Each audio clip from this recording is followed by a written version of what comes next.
Good day everyone, so let's talk a bit about the chemistry between Nilou and Kokomi, and as always I've prepared some footage here in the background, so I've just quickly paused this. We'll get this playing in just a moment, but let's just quickly talk about Nilou and Kokomi. So basically, ever since Nilou came out, Kokomi's best in slot team has been Nahida, Nilou and Kole, and it's precisely because of the fact that this combination of characters, in particular with Nilou, allows Kokomi to shine in all of the aspects of her role compression or role consolidation. So this is something we've discussed on the channel before, but essentially Kokomi's ability to deal damage, to heal, to apply hydro, to tank, all at once is sort of maximized in this team. And what's even more amazing is that the interactive effects between all of the team members and their abilities can be maximized precisely because of Kokomi's flexibility. If you wish to increase the Dendro core production rate, well, you can use Kokomi's E ability. Because she's like a Hydro Catalyst, you can use normal attacks, you can use her Elemental Burst, which applies 2 units of Hydro. So Kokomi herself gives you that flexibility to really manipulate the Dendro and Hydro aura on the enemy, and obviously the implication of this is that you can ramp up your Dendro core production and get more damage done. So effectively, Nilou's ring ticks every 2 seconds, Kokomi's jellyfish ticks every 2 seconds. So if you got like godly timing, you can effectively have like Hydro onto the enemy every 1 second, which is very good for Dendro core production. But Kokomi, if you apply like more and more Dendro onto the enemy, Kokomi can actually increase your Dendro core production in a 0.5 second interval by using her elemental burst. So this is what I mean. Kokomi is like super flexible while still healing everyone up and being able to sort of tank a lot of the damage. So the chemistry that's sort of brought out by Nilou and how she enables Kokomi, and how Kokomi can in turn then maximize Nilou's sort of team's damage and control the aura on the enemies, that is just the chemistry that I love. That's just what is so good about these units.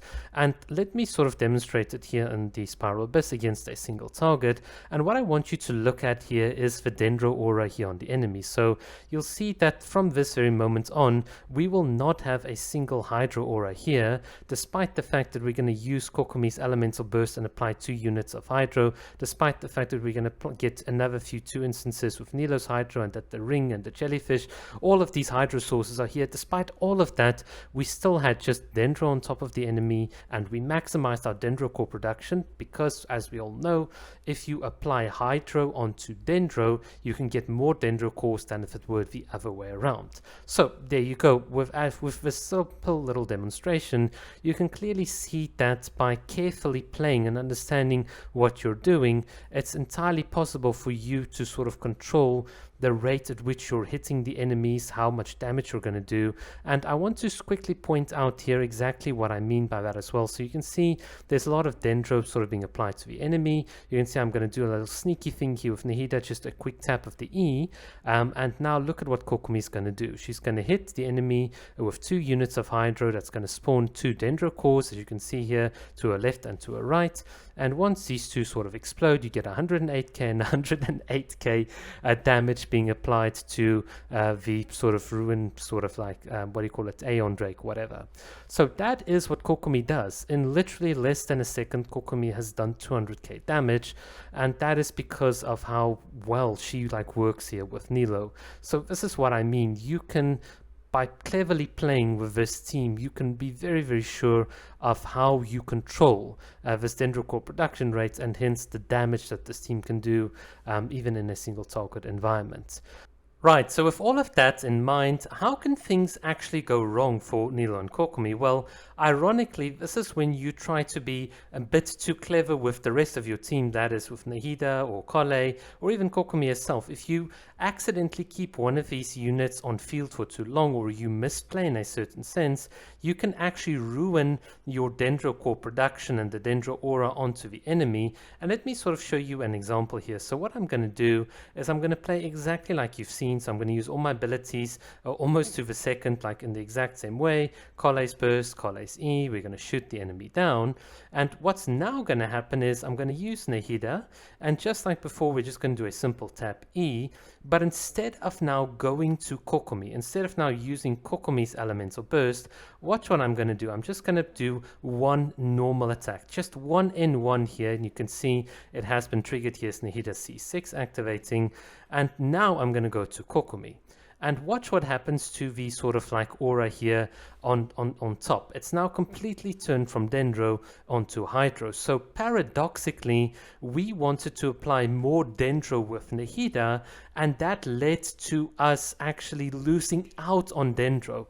So what's actually happening is that technically, because we didn't trigger an explosion or like a Dendro core explosion by swapping to Kokomi, we did not trigger Nahida's E ability. And that meant that we did not sort of get the Dendro hit onto the enemy in time. So just that small mistiming by thinking that you can apply more Dendro onto the enemy with Nahida's in one actually resulted in Nahida herself sort of missing out the window on her E ability to trigger Dendro again. So by trying to do more Dendro, you actually got less Dendro, precisely because you didn't swap to Kokomi earlier and get like a Dendro core explosion off. So this is really for vanilla main experts and so on, but it hopefully highlights the fact that you've got to understand that this team is so good precisely because if you play it in the correct way, it is unmatched in terms of its Dendro core production. And I think what happens in practice a lot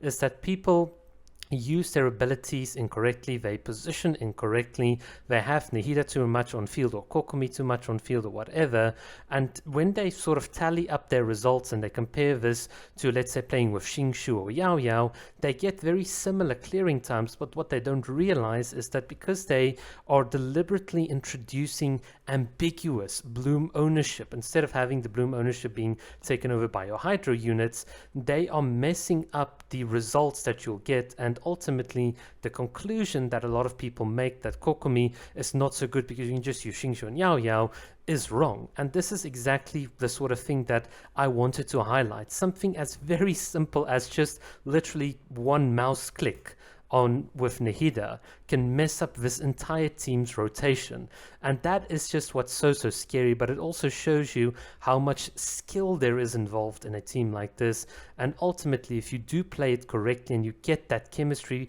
and that Hydro balance between Nilou and Kokomi and the rest of the team correctly, you can do so well.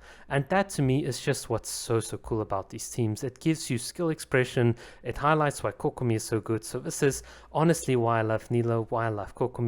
Absolutely great units, and obviously Nahida being one of my other favorite units, fitting in with all of this is just amazing. And last but not least, Kole is just, a lot of people think Kole's Dendro whatever application's not that good, but she is the big reason why all of this works out. And I can't emphasize just how important Kole is to this team. So from that perspective, from a team integration perspective, it's just, this is Nilou and this is Kokomi's best in slot team, and it's just absolutely beautiful. Thanks for watching.